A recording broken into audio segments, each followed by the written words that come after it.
इमाम मासूम ने फरमाया कि इसराइल का नाम इसराइल अल्लाह है, इसलिए कि हज़रत याक़ूब बैतुल मुक़द्दस की खिदमत किया करते, सबसे पहले बैतुल मुक़द्दस में दाखिल होते और सब के बाद में निकलते।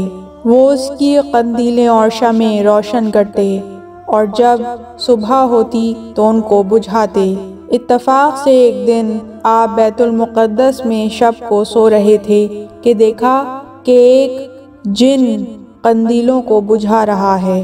आपने उसको पकड़कर एक कोठड़ी में असीर कर दिया, यानी कैद कर दिया, और सुबह को लोगों ने देखा कि एक जिन कैद है। उस जिन का नाम ईल था।